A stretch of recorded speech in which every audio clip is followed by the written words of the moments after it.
Mr. Chairman, looks like it's 10:30. We're only waiting on Britt, so I think that we can go ahead and get started. We'll need to start with calling the meeting to order, asking for roll call to be called, and then followed with the conflict of interest statement from Seth, and then handing it back to me to introduce the order, the first matter of business. Sounds good. Staff, please call the roll. Chairman Moody, Present. Vice Chair Mitchell.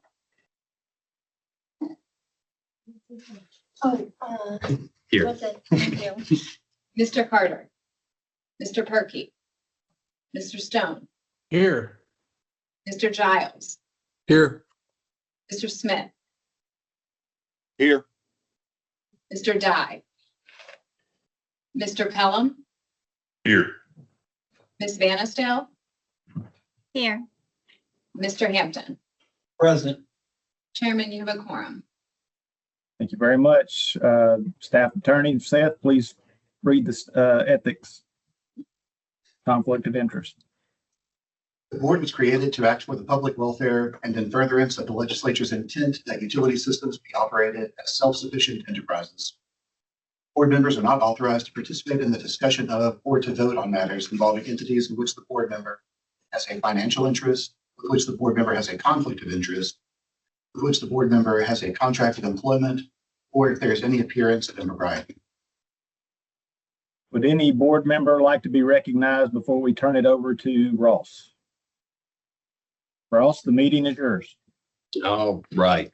Well, everyone, thank you very much for agreeing to meet on such short notice. Hopefully this meeting should be rather short in comparison to the other meetings that we have, but every time I say that, I'm wrong.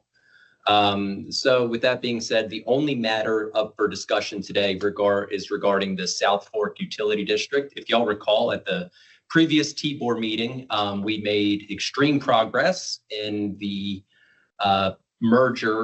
potential merger with the Bristol Bluff City Utility District, which is the board's opinion and board staff's opinion to be in the best interest of the customers. And, you know, it's the charge of this board to protect the customers in any way that we see fit. However, upon the receipt of our last order, the South Fork Utility District made the decision to, Megan, if you wouldn't mind to let the record reflect that Mr. Dye is now present. When South Fork received the last order, they decided to that they wanted to contest the order and you know, file the legal proceedings necessary to contest the order. When board staff found out about this, we decided it was necessary to deal with this prior to our next meeting on October 17th. Because of the timeline necessary for an appeal to be filed, it's vital for us to take care of this matter now. So, board, we've included, if you found it online or in your email, we included the last order, which just details what the merger between the two utilities would look like. And today, board staff is formally recommending that we rescind that order.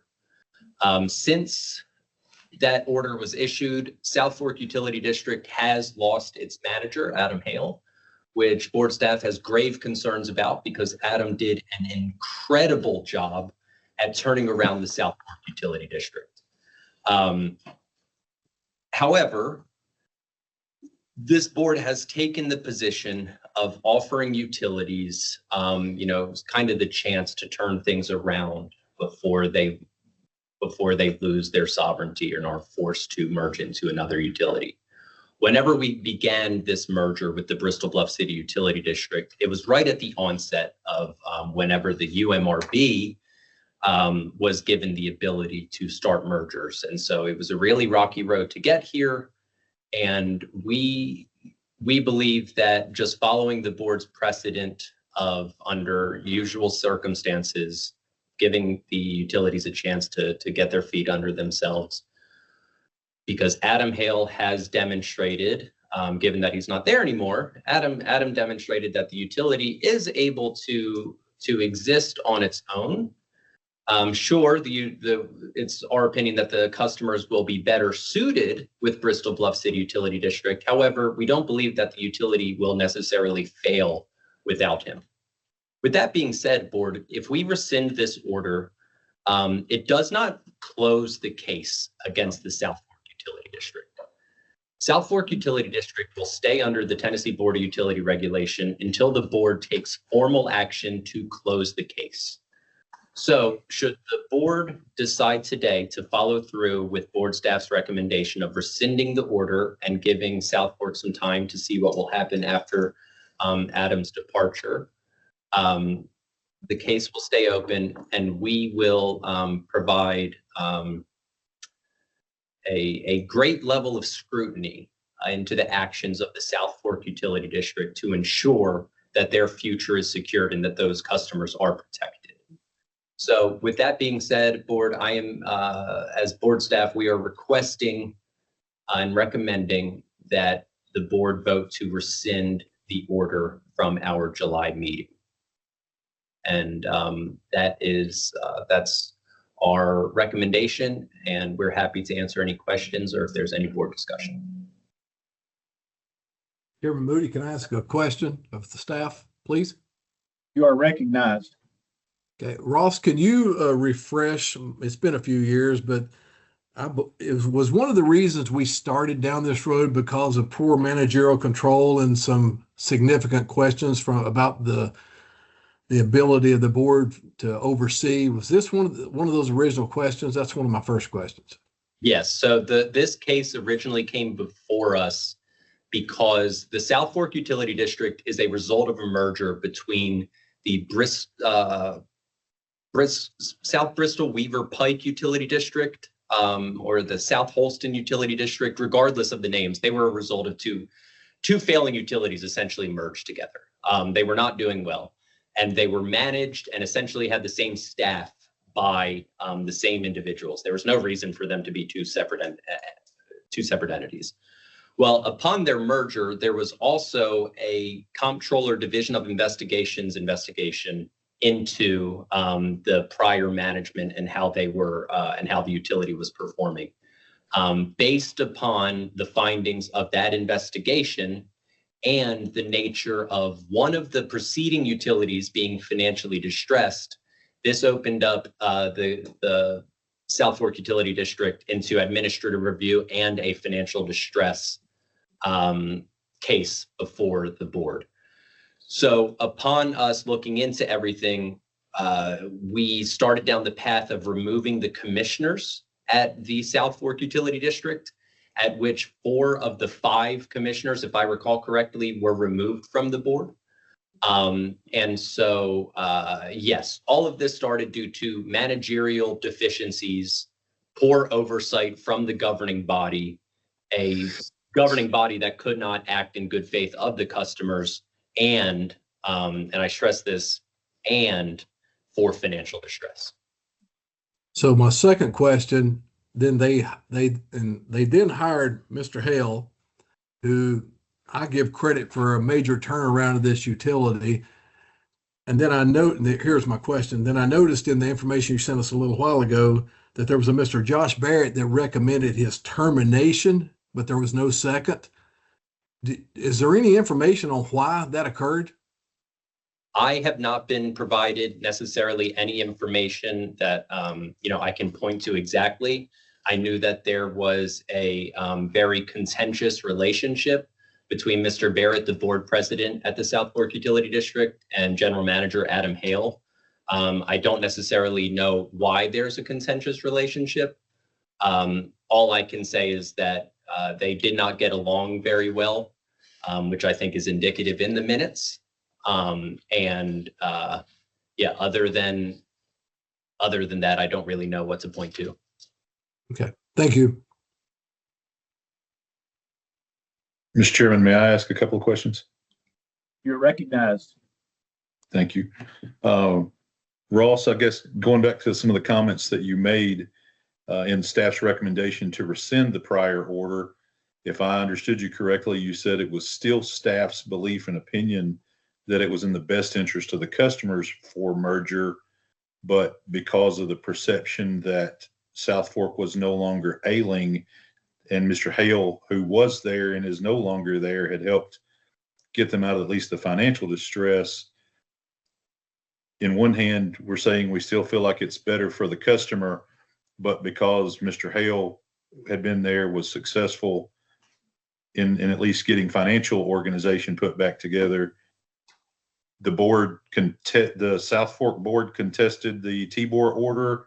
And did they provide a basis or reason for it other than they just don't like Tibor, or what was the basis of the opposition? And did Bristol Bluff City in any way express an opinion towards the ordered merger? Sure. So, we were not given anything formal to say as to why the South Fork Utility District desires to contest the order. I did request that the South Fork Utility District adopt a formal resolution, kind of stating that this is their intent and to why. But that was not completed. So we were given the minutes, which is definitely fine to show what the intent of South Fork is. But other than South Fork has not been able to demonstrate as to why this does not benefit their customers. So I believe that this is nothing more than them trying to retain the local ownership of the utility. One last question, Mr. Chairman. Did South Fork in any way comment? I know one of the points within the order and that had been negotiated and understood as far as operationally, was pretty much all in agreement other than the makeup of the board.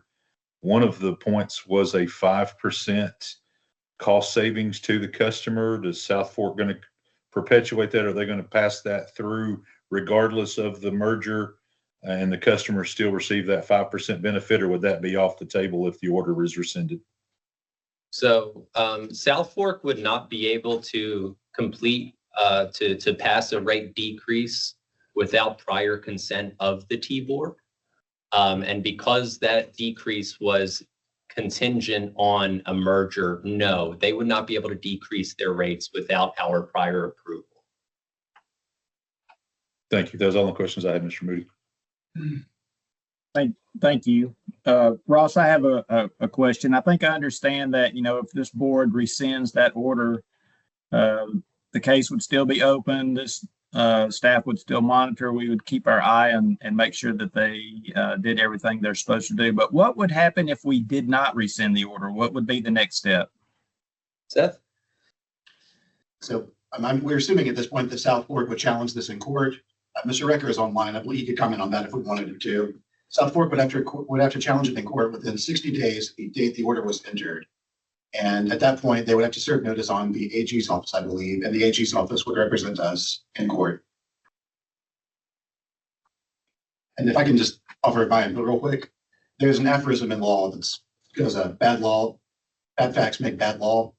And I think we should rescind this order because this is just not the right time for one of our statutes to get interpreted by a chancery court. Thank you very much for that explanation. I appreciate it. Anybody else like to be recognized? One more question, Mr. Chair. You're recognized. I'll make sure it gets to you. So Ross, last question. Do we have any idea how they intend to manage this situation now without Mr. Hale? I'm just hung up on the fact that he brought some solutions and now he's not there. And I feel like we're right back where we were at 4 years ago. Yeah. Or 3 or no. whatever time frame that was. Sure. Boards, no, we have not been given any information as to what the future of the management of the South Fork Utility District looks like. And Chairman Moody, I believe that Mr. Hampton in the room has a question, and Mr. Stone, I believe, raised his hand for a question as well, but I could be incorrect. All right, Mr. Hampton is recognized, followed by Mr. Stone. All right, so staff, if one, I feel like if we rescind this, and I accept that you said bad facts make bad law. If we rescind this, then we signal to anyone else we're encouraging to merge, that if they just drag their feet long enough, that they can get out of, right? Because it looks like this, South Fork basically dragged their feet and brought up a lot of problems to get themselves to a place that now they look good. Then it's like, hey, we look good. When back now we're to the point we're back to where they were at the start. They didn't have a good manager. So I accept the concept of why, because it does look bad, because we go, they're like, well, they look good, so why are we here? But that's just I feel like that would let other mergers try to do the same thing, especially if they feel like it's a hostile takeover. Sure.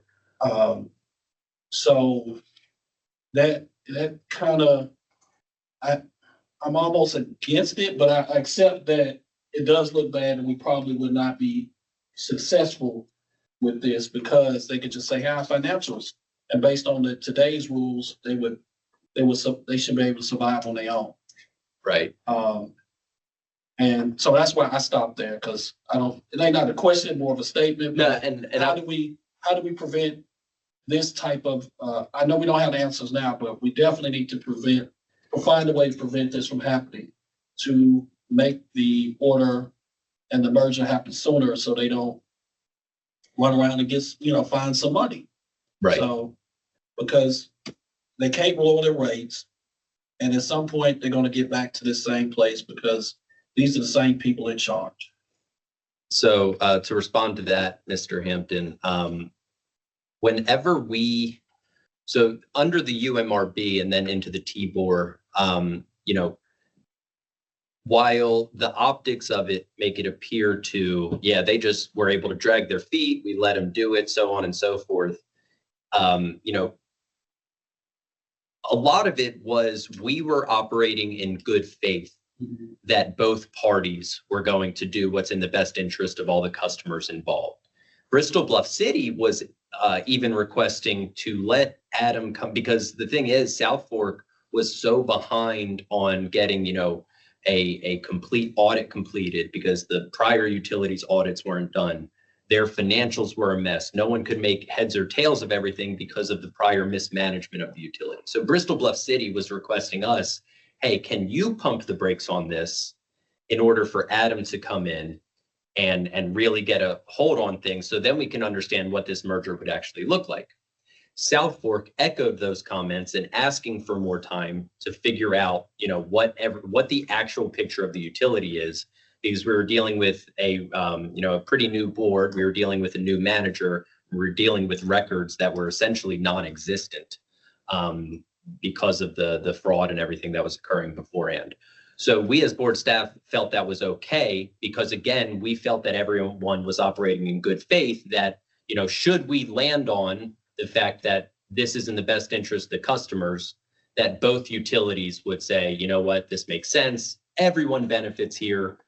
Let's remove the local politics from this and let's keep what's in the best interest of the customers at heart. Ultimately, it came to this ended up being dragged.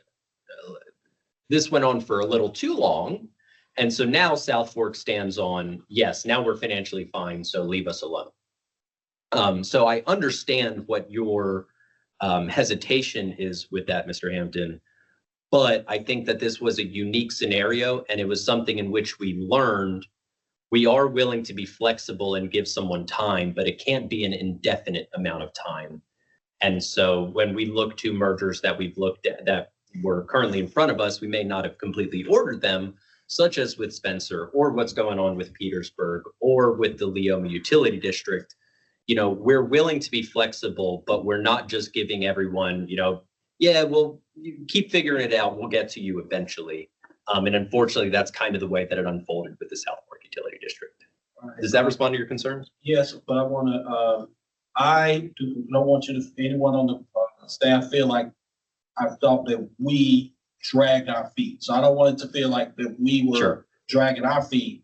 So you make that. So I don't want you to feel, or no, I'm not pointing that out. It's like it's just that they played a game or the system and that was afforded to them, and now we're here. So I didn't take any offense to your comments. And I yield Chair. Thank you. I think it's Mr. Stone now. Thank you, Chairman Moody. Most of my questions have been answered, and I just understand what wins out here is not what's in the best interest of the customer.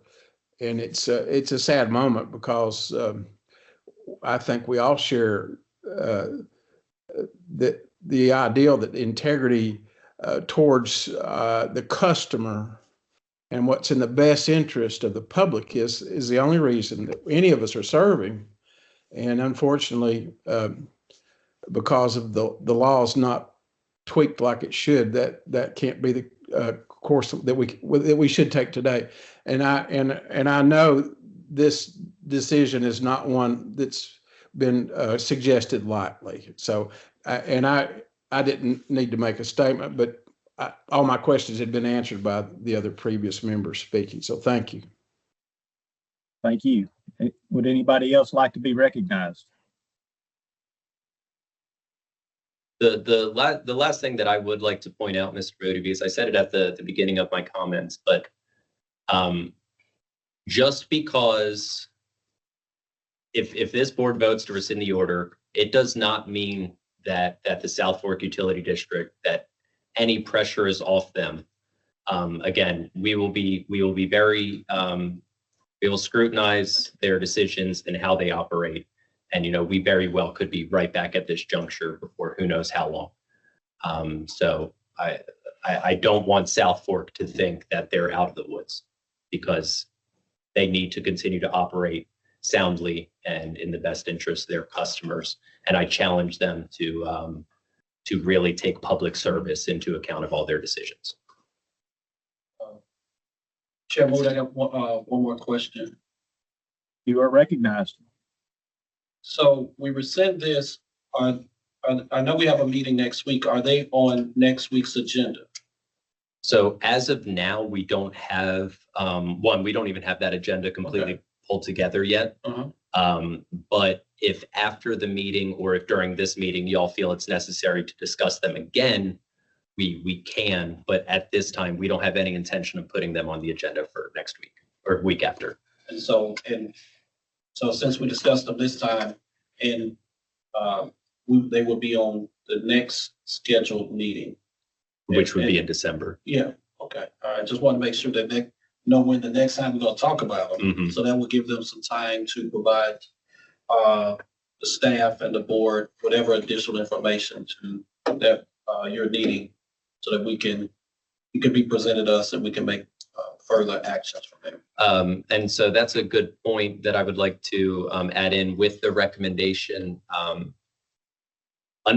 With what Mr. Hampton just said, along with the recommendation that we rescind this order, I think that it would be wise for this board to also order by December 1st for the utility to provide a thorough update regarding, what the change in management has been, if there's been any other big changes we need to be aware of, any changes in capital plans, what capital projects they're currently going, and what capital projects they're currently undergoing.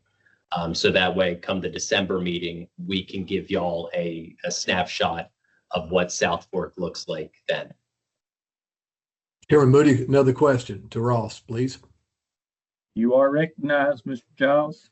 Is there, which I really like that idea, that's what I was about to ask, but can we require them to give us a report at every I want to say UMRB, sorry, old hat, T-Board meeting for at least for the next 12 months, and then determine a written report to you all, the staff can present to us, because I've got significant concerns still.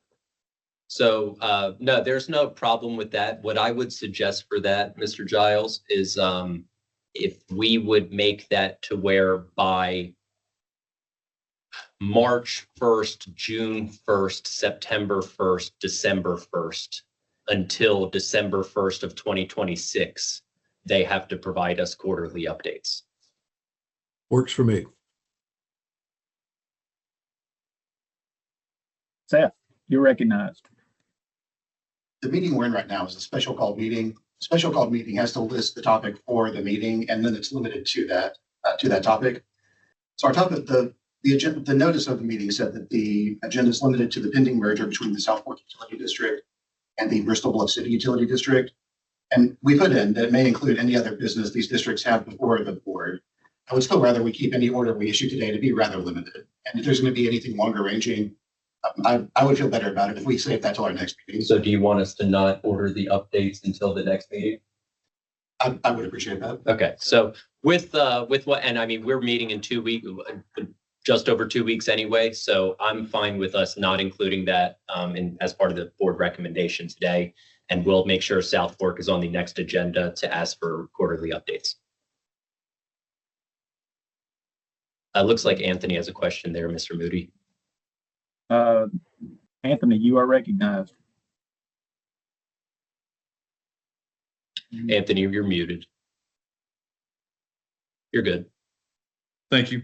One of the, just point of clarification for me with council, with Mr. Seth, the recommendation from council is that we would rescind today, as I understand it from the description, based on the definition of ailing, and that South Fork has been able to restore perceived financial stability, which wouldn't remove them under TBOR's oversight. But what would constitute other deficiencies, either be managerial or TDEC for notice of violations, quality of service. Obviously, if Mr. Hale has now left for whatever reason, appears to be some disgruntled or some conflict between he and board. Yeah, as infrequently as we meet and as slow as these issues move sometimes, what would be the trigger in an update that might then qualify as an ailing utility? I just have strong concerns. We've seen this. I've been here for several years myself. It just seems like we're only kicking this can down the road. And I understand if council would, addresses and advises us that the statute of the law is not well or clearly written. But what would constitute the next step if we ask for, not today, but maybe in a couple of weeks, you ask for updates? What would be the trigger that this may arise again, as defined as an ailing utility or bad management or managerial neglect? The statute lays out a couple of things. But first off, if they go back into financial distress, that would be one. But as far as severe managerial incompetence, the statute addresses that, at least some of the things that could be included in that. That would be frequent interruptions in service, frequent infrastructure failures, failure to respond to reports of damage, or to failure to improve or attempt to improve infrastructure, including necessary maintenance, or to correct a failure to correct deficiencies in oversight or operational or financial management. And it's not limited to this. So any other sort of managerial failure that we saw could potentially be grounds for them to qualify as an ailing district again. And so board fiduciary responsibility that immediately caused a 5% change in customer billing is not a qualifying detail? I guess that's kind of the question that's in front of the board, Okay. Mr. Pelham. Thank you. I don't have a firm answer to that.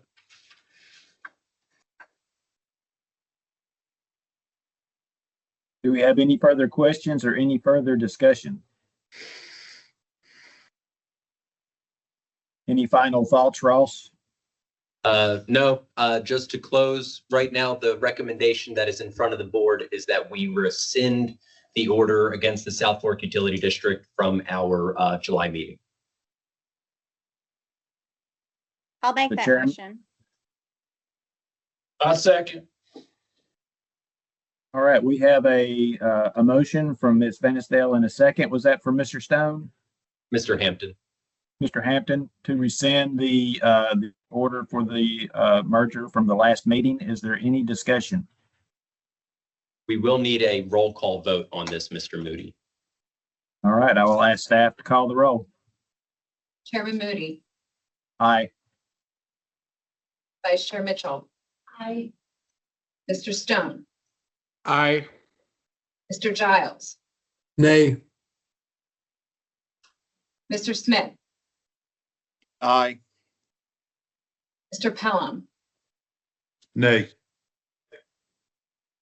Ms. Vanisdale, Aye. Mr. Hampton, Aye. Mr. Dye. Aye. Chairman Moody, you have 7 ayes and 2 nays. All right, the motion passes to rescind the order. All right, board. Well, I appreciate, again, everyone for getting together on such quick notice to take care of this matter. And I am looking forward to seeing y'all in 15 days. Sounds good. I hope that meeting lasts as long as this one. Thank you. Motion to adjourn. Anyone want a motion to adjourn? I'll motion to adjourn. Second. Motion carries. We are adjourned. All right, bye, y'all. Thank you. Thank you. Thanks.